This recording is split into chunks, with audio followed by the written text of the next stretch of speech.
Hey there. So there's at least one pick a reflection that I haven't uploaded since we last saw each other, if you've been following along. And I was just sort of taking a break. It felt appropriate to do so, and I was kind of talking to Spirit and saying, I feel like I need a breakthrough, and I haven't felt one in a while. And I was kind of being told, like, yeah, you need to rest. Like, just rest. That's where your breakthrough will be. So, okay. But in the middle of my rest time, I had a session where I gave a reading, and it was with someone who was also able to offer me insight. So it's like a barter. And her specialty is human design. So we've talked a little bit about that, and I'm not an expert in human design. I just know about my human design to a certain degree. And the human design chart is sort of like the astrology chart, where there's different kind of things going on in the chart that you can understand about, and each one means something different. And it's a lot of it is derived from the astrology, but it's put with the I Ching and channels of energy within the energetic body. So in that sharing that we had, it was mostly a reading for her, but she gave me some tidbits too, because we were just clearing up something that we hadn't finished from before, and she still had to finish up a little bit with me, but mostly it was me giving her a reading. Anyhow, the little bit that she was able to share with me was it was like the opening to my breakthrough, I think, because even though, like, so I'll just tell you, it was that she was saying that, so I was talking a little bit about how it was a transition from my reading for her into her giving me feedback about my channels. And it was basically like I was sharing about how, as projectors, we are the advisors, right? But we're reading somebody's energy into the core. Like, we can see very deeply into others, and that's why we do need to wait to be invited. And I was just sharing how I noticed that. Oh, and besides being invited, we also should be sharing with the people who recognize us as having something valuable to share. So that was the part where I was kind of saying, well, Spirit seems to put me in places where I'm definitely not recognized when I'm being asked to share. Like, yeah, they ask for something maybe, or they have an interaction where they just have no idea what they're getting into. And I was telling her that I feel like that's by design. I feel like it's by design that someone would come to me, expect me to be one way, and then get a whole different, like, version of me. And she said, yeah, because you have the channel of, I forget what she said, but it was basically, so the shock and awe channel. Basically, it's the channel that says, like, I will shock people. And I thought that was interesting. And also that my left angle cross of uncertainty means that what I will lead people through is uncertainty. And so it's actually kind of interesting how the shock that they get from whatever I'm sharing is also putting them in uncertainty, which is where I can lead them out. And it's kind of cool because it just shows that, my chart, my human design chart, is showing what I'm experiencing, which is, it seems like people are, like, get a little off balance, and then I bring them back into a place where they can see from a different angle. It's like I'm taking them through a labyrinth. It really is. And I was sharing with her that recently I had somebody who was rather, I want to say, difficult. Now, if this person happens to be watching and decides this is them, maybe it is you, maybe it isn't you, but I'm totally respectful when I share this. This is just something I want to share about my own experiences and how I got to my breakthrough. Okay. And maybe they're not too related. I'm just still feeling like this is how I'm going to express it. Okay. We'll see when we get there. Anyway, the reason why it was difficult is because it wasn't like most people who ask me for assistance, because most people, they really are more open to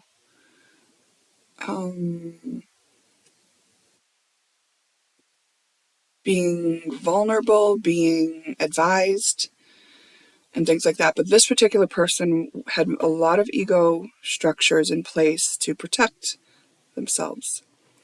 And so what I found was a lot of mental gymnastics, which I'm very well equipped to do it. But to me, it's not that fun if it takes 2 hours to get to the breakthrough, and then we don't even get there. Like, to me, it's like you're not ready. Like when someone comes to me like that. But in this particular case, I consulted Spirit after I said, like, this isn't going to work out. I consulted Spirit to just for reassurance and confirmation, because this person had asked me for help. And it's like, well, they came asking for help, but they were sort of everywhere that I knew they had to look. They had a defense mechanism that wasn't allowing them to look there. And instead, they would take me around a whole circle of their justifications and way of coping, which would bring us right back to the spot where I would point out that that's where I started by telling you there. So it was kind of like this person was trying to do to me what I do to others to untangle them. Except for what he was trying to do was tangle me. But I couldn't get tangled because I was very calm and unbiased and untriggered by the whole thing. I was certainly aware of what he was doing mentally. And so it was a matter of just like, it would be like talking to a 5-year-old and trying to convince them of something that they were just absolutely never going to do. It's like,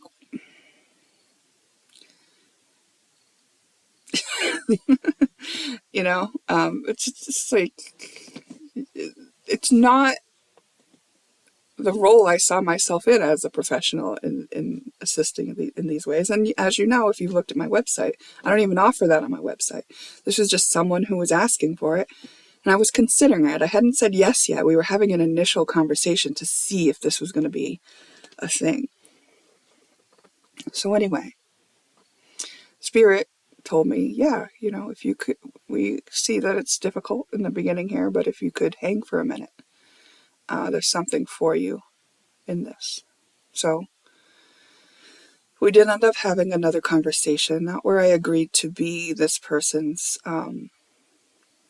helper, not that I agreed to take them on as a client or anything, but where we at least tried to clear up some of what had happened in the first conversation, where this person had gotten extremely triggered into all their coping mechanisms. And this conversation, maybe that person had become much more humbled by then. And I also started with a different approach. And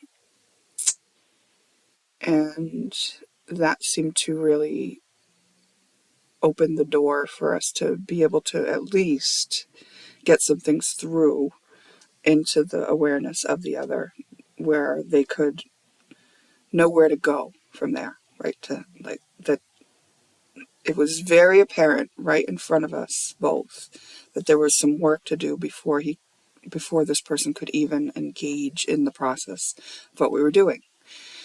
And it was stuff that I don't need to hold that person's hand for, right? So, but that whole thing there, that having to do that with that person where I was doing the mental gymnastics for 2 hours, showed me something about myself. And it was that I can stick up for myself. I can hold my own. I can stand my ground. I'm not activated by somebody who's being so defiant and sort of difficult, you know? And just the energy of this person revealed to me some things that would have been very unpleasant for anyone, I think, to have known in the light of day, about how this person really felt about me. And that is that I think that the person had some underlying darker energies that they regularly projected onto others, and I was just one of them. Meanwhile, asking me for help, so that's interesting. But that shows why they came to me for help, but didn't really want me to succeed in helping them, so that's why they fought me on it the whole way. But Spirit kind of played a trick on this person, using their own want to kind of defy me and control me, to really make them aware of what their shadow is. Because if they had done that and I got triggered, if they had tried to control me and tried to bring me down to a level where I felt overwhelmed and overcome with all of that, then they would not have been able to see their shadow. It was specifically my ability to not be triggered by that behavior that allowed them to see their own shadow in the face of someone who remained calm and who was able to articulate throughout. And so for that person, it provided the space they needed, a reflection of themselves off of, right? This is what it looks like to be actually calm and mature, and this is what it looks like when you're doing when you're living the way you're living and having the conversations you're having with the people in your life. And it was all like there was no place for it to stick on me, so this person could not project it onto me. I mean, maybe in aftermath, I don't really know where the person's at this point, because I sent them on their way with some tools that can help them get out of it if they start taking responsibility fully for themselves. So I just didn't give them the opportunity to be the place where they put the blame, which is what they tend to do with the people in their lives, which is why they're having so much conflict in their lives, which is why they came to me out of desperation. Someone who they really didn't respect in a level where they may not even be aware of that. But I was aware of it because I could feel the energy. So I think this person on a conscious level wouldn't admit that they felt that way towards me, that they didn't want me to be able to help them. They kind of wanted to take me down to a level where I had to admit that I wasn't the expert that I am. And that couldn't happen because I really am really good at this. and what that did for me, to be able to feel the energy of that person's underlying, I'm going to call it hate, or just, that's what Spirit called it. I'm going to, for me to feel that and then be able to be calm in the face of that was like me sticking up for myself, was like me not succumbing and not allowing myself to be abused by authority, kind of thing. You know what I mean?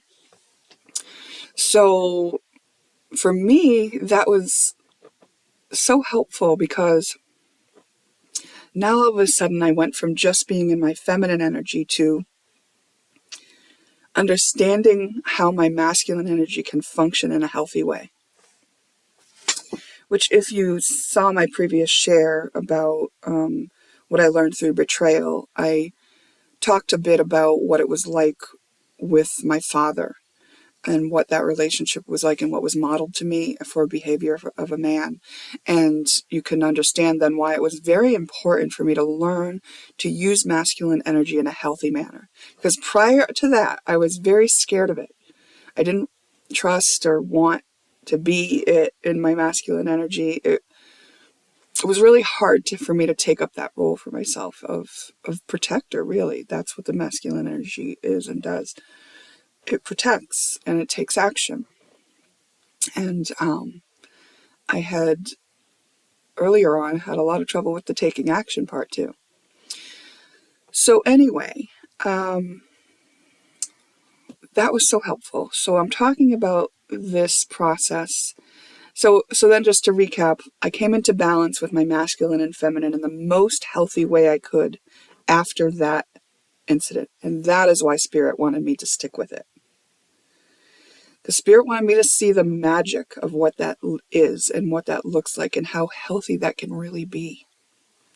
So that I can trust a masculine when a masculine is in my life. You know, I've been single for a long time. And have wanted relationship, but I could see why I wouldn't have really matched up with anyone who was really healthy, because my view of the masculine energy was still through the lens of fear, like fear that it will be abused, fear that I can't trust it, fear that it's scary. And it's not any of those things. It's strong and firm and comforting, to be honest, because that's what I was when I was in that conversation where I was doing mental gymnastics for 2 hours. I wasn't mean. I was direct. But to me, that is comforting, you know? So anyways, wonderful. And that, of course, that balance that came out in me is really important for my path forward.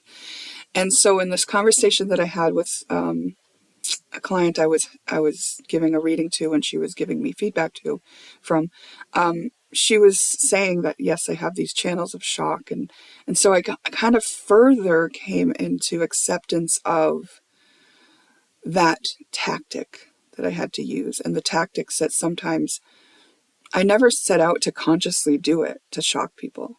It's always a byproduct of just how it happened. Like, it's never like I'm like scheming and saying, oh yes, I'm going to blow their mind. No, it's never like that. It's just like I'm kind of channeling out what is being shown to me or shared with me. I'm doing it without doctoring it up with sugar. And then it just so happens that, Spirit, I'm expecting Spirit gave me the best, most helpful thing to share. I hadn't even taken into consideration how it's going to land, because I'm kind of depending on Spirit to do that, you know? So that's how the shock happens. It's because when people are drawn to me, they must need that. They're probably very stubborn people who have been stuck for a while, people who need an intellectual approach, who need something kind of explained in that way, and things like that. That's the people, often strangers, but not always, I've noticed, come to me. And it's interesting because I felt a lot of validation and stuff for that. And I think that's probably got to change the way that I use these skills that I have too, you know? So that's to come. But besides all that, after I was feeling balanced, right, in myself, then all of a sudden, I'm brought into this situation where it kind of starts.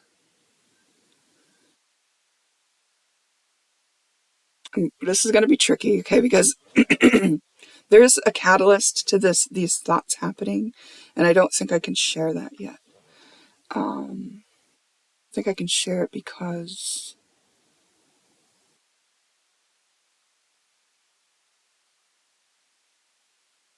okay, so basically I saw this person in my travels. I was parked waiting for my son to get out of an appointment.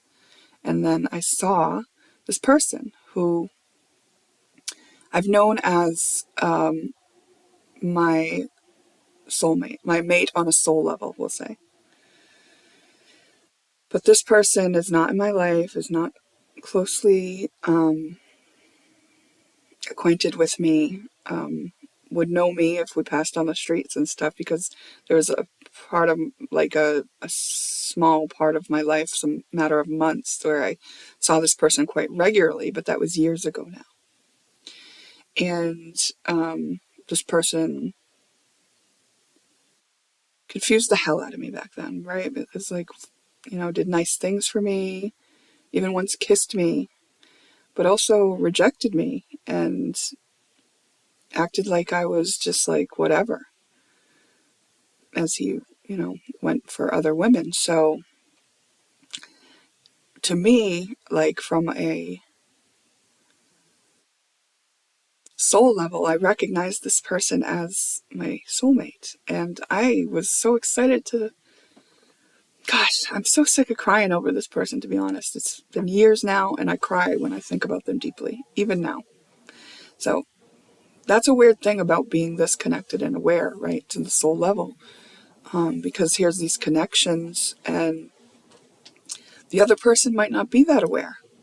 And the other person not being that aware can leave me in this situation where I know and they don't know, and that's just what it is. And I don't know how to make sense of that yet. I'm still trying to figure that one out, which, where I've gotten so far is, it just is what it is, and I'm accepting it as it is. That's what it is. So anyways, this person, I saw them, and I just started to feel all this, like,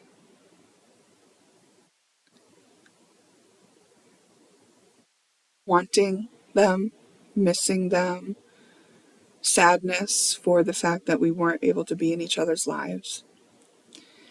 And also, I felt a little weird, like I didn't want to be stalking them, but it just so happened that I pulled up to this pickup for my son, and there this person was across the street, and I could just see. And I thought, wow, this person looks really good. And it's from a distance. And I just thought of myself weird, because I thought, why am I still feeling all these things so strongly? Because, like, I feel like a child, you know? So it's like, okay, whatever. My son comes out of the library and he's like, Mom, why are you crying? Yeah, sometimes you need a good cry. All right, so fine, I go home. I consult Spirit. Spirit says it's my ego. That it's not a broken heart and that I'm feeling. That it's my ego that's causing me pain in that moment. And I was like, oh, okay. Interesting, because I'm, like, under the impression that we're, like, soulmates. And I'm like, well, why? I thought this was just, like, real love that I was feeling the longing for. And then it all made sense in that moment. I was like, oh, because real love isn't longing. Oh. And I was like, oh, I was looking through a child lens. I was looking through a child lens and making that person the object of some feelings that I needed to feel and that I hadn't allowed myself to feel yet. Oh. So when I saw that person, I allowed myself to feel longing for a relationship, which was dumb in my logical mind, because I thought, I barely even know that person in this lifetime. I don't even know if we would be compatible. I don't know how this person obviously doesn't feel that way about me, because otherwise we would have been in each other's lives longer. And so I felt dumb on a logical level, but I was looking through this childlike version of me. So I was confused, right? And then I got back home and realized, okay, if it was my ego, that means it's a coping mechanism. That means it's veiled with the child view of me, of what I experienced. And whatever I was experiencing was this longing for connection and love and being important to somebody. And instead instead of allowing myself to feel that and be present with those feelings, I was projecting them onto that person. Like, that person is the cause of this. It's them. Every time I see them, this is how I feel. And never really being present with the feeling. Because remember, being present doesn't mean you want it to be different or it's their fault or whatever. Being present is actually being with those emotions fully and not trying to push them away or make it different. So that was a breakthrough for me, because then I acknowledged my longing and my wanting to be important to another and validated why I have it. And it's like, because the richness of life is sharing it with another person. But also, like, I realized how unwilling I had been to just acknowledge my want for another, to relate to another person and to be with another person in my life. Like, I guess I just hadn't really let myself acknowledge and be and feel it, because I didn't feel like I could get it anyway. Because one, I didn't trust masculines, and two, I never had it. So I don't have the vibration of it. I don't, this is not something I've solved. Don't know exactly how to. I can be with myself and be with this part of me, and that's what I'm doing for it, right? I'm just like letting that part of, so another thing that this woman said that I had in that meeting, the session I had, was, she said, there are gifts for you in your melancholy, because I am an emotional projector, which means my authority is through my emotions, which means what I feel comes through on a wave, and I'm meant to experience all the range of emotions of any given topic. But as you know, I'm very adept at moving energy, and I usually move right through them all and kind of take it as data instead of taking it all as an emotional experience, you know? Instead of like experiencing life through the richness of these emotions. The part of me that made shadow work my priority had also made it so that I just moved right through them without really like indulging in the emotions, you know what I mean? And that would be, the highs and the lows. Like, I wasn't indulging in either. They were just a matter of facts, because they were seen as facts, because that's how I was interpreting them, which did make for a very calm existence, very rational,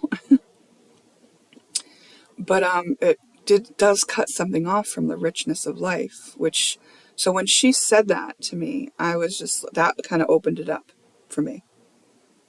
That's why I say that was the beginning of my breakthrough, which really maybe it was even back further when I had to do the mental gymnastics. But she opened up this realization about how instead of moving through my melancholy, because melancholy is just one of the human ways to feel at times, that I would like kind of like simmer in it a bit, And I knew when she said it, and I pictured doing it, that was going to open up something for me. And so that's where I'm at right now, with kind of realizing that I've been projecting on this longing onto another. And so the melancholy of that, I've been just not pushing it away. That's why you see me like tear up and stuff, because I am trying to be present with it, not,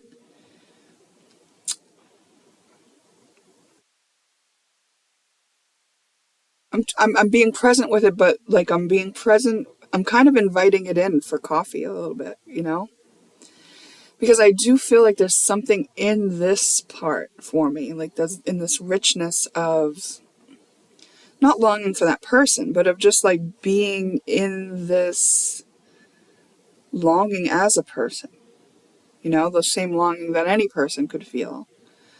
I'm just like studying it a little bit, I guess. So that's where I've been at. Like, I've been just letting myself be a little bit more in my feels, like, and yeah, And I think what started to happen, I've softened a lot. Like I kind of started seeing myself from the view of like outside of me a little bit, as far as um like coming into relationship with a masculine, and kind of realize like, oh well, like who would want to like have to like knock down my walls, because like there's walls, so like no wonder I don't expect to be able to match up with anyone, because like I have all these walls, and I don't even think anyone would think it was worth breaking down the walls. So that's been kind of sad too. And this is just all human stuff, right? Like this is my human experience, and I have maybe small wisdoms about accepting self and just like letting whatever your experience is be your experience, and because that's what I'm doing. I'm letting my experience be my experience, and this is what it is right now, and this is what it's been. And it's a little sad right now.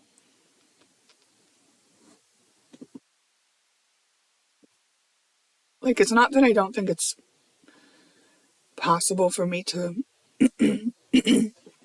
find someone that I'm compatible with, that is, responsible, mature, able to handle their own emotions and ego and all that. It's just that I don't know. I hadn't known for a long time how or why I wasn't lining up with that. I think there's just part of me that's kind of like maybe also grieving lost time, and just, but I also don't think it's wrong that I've spent all this time alone. But I was told by Spirit on at least one timeline that I would be married soon in 2017. So it's hard not to think that I missed an opportunity, because, I mean, missed opportunity comes out of my bucket a lot.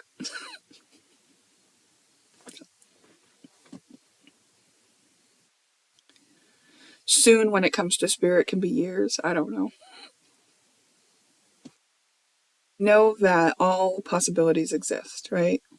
And I know that there was a possibility for me and my mate on a soul level to be companions and friends. You know, I know companions and friends is the same exact word. So anyway, to be friends, and I guess I wanted to say it as that is, I guess I'm like double saying friendship, because like I think it all has to start there, right? Because I think an unhealthier version of me wanted to be in the throes of passion, was fine with that being the entranceway to a relationship, was not even that concerned with compatibility, because she was about self-sacrifice on a regular basis. So why wouldn't she just sacrifice herself for the relationship she wanted? And this version of me thinks that's kind of dumb, and would rather like just it to be easy. And I think the other version of me, maybe this version still, maybe that's something I'll have to work through, but like, I feel like the older version of me would definitely have not liked not knowing where this was going. I used to like to be in a relationship, just like be in it, because like I wanted to be able to count on it. I needed safety, and not knowing would have been way, way too uncomfortable for me. So being friends, I don't think I could have done it before. Now, I've matured a lot, so and now I know that if there were insecurities that came up in me through just trying to be friends with someone who I maybe was developing feelings for, that I would have to deal with those insecurities within myself. It didn't mean I couldn't have a conversation, you know, but that I would know that it's my responsibility to deal with my own insecurity. Which brings me to, I watched a video by His YouTube channel is called Healthy Gamer GG. I'm subscribed to his channel, and I don't always watch all of his videos, but every now and then one catches my eye and I'll watch, and he's really brilliant. He has a good delivery. He can explain things very well, and he's speaking from years and years of experience working in the mental health field. So he talked about very recently, in the last week, a video where he says how red flags lead to love. I highly recommend watching this video because he explains how in the beginning of a relationship you are going to face some things together. And he does it very well, and he has the qualifications for what he's saying in that. And when I say qualifications, he's qualifying things. He's not saying like, the more red flags, the better or anything, He's just saying like when you have some things going on and you're going to have to work through them, like that's okay. Like, in fact, that's perfect for the beginning of a relationship, because here's where you find out if you're both skilled at conflict resolution. And that's really important for the longevity of a relationship. And you want to know if somebody is willing to resolve things with you, right? Or resolve things within themselves so that you can continue on. Because in the old way of relating, it would have been a lot of love bombs and being on my best behavior. Usually me getting love bombed and me being on my best behavior at the beginning of a relationship. And then all of a sudden, one day, the subconscious rises up in both of us, and now we're like two different people, and we don't have what it takes to address it because we just want it to go back to how it was. Fairy tale. Put the rose-colored glasses back on. Hurry. So what Healthy Gamer GG is talking about in his video, he's a psychiatrist, I forgot his name, Dr. K, I don't know. He's talking about, what it takes to be in relationship, and that is the ability to work through things that are difficult, and that means being honest and vulnerable and respectful of self and the other. He talks about how when he first got with his wife, and they were dating, and he was addicted to video games, and he wasn't supporting himself. And she spoke up and said, well, like, I love you and stuff, but like, here's what I can't do. I cannot support you, or whatever it was. I'm not sure if that's an example from his life or another one that he shared, but basically she respectfully brought forth the difficulty she was facing and the thing that she felt like was a violation of what she agreed to being treated like. And then it was up to him to take that information and decide how to proceed. So, he could have said, well, I'm just going to find another girlfriend because maybe she can support me so I can stay on the video games, right? I mean, this guy's a doctor now. Like, he's very accomplished and he's successful, and, he chose the other road. He said, I see what you're saying, and I'm going to do this, this, and this to make this change for you. And for me, because I want you in my life, right? I think it's like that. I think one time I came across the question. I remember asking it to my last boyfriend, my ex, and I don't think he really liked the question, but I liked the question, of course, because for me it was like I was all about sacrifice back then. But the question is this: you have to ask yourself in a relationship, is this a problem that I want to have? And back then I was using it as a gauge of whether or not we were compatible and to be in a relationship. But now I'm realizing it's to gauge whether or not the relationship is functioning at its most healthy level. you know? So I kind of feel like it is important for me to be with someone who wants to grow and learn together. But also, like, of course, I still have my comfort zones, and it feels a little intimidating to potentially be in the face of someone who would push me out of them consistently, you know? So I don't know. I don't know what it looks like yet. That part's kind of scary for me. It, there is a comfort in knowing that when I'm spending time alone and no one's calling to see how I am and I'm not reporting to anybody, that it's fine. Like that means no one's bugging me. That means no one's expecting of me.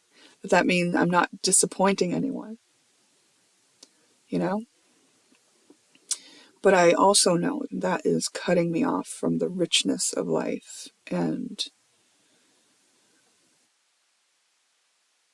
I don't want to shirk challenges and responsibilities that, as a human, being in relationship with someone who is growing and learning, because we've committed to doing that together, that I would value that enough to continue on and let go of my comfort zones when it was appropriate to do so. Even though that's really scary for me. Like really scary.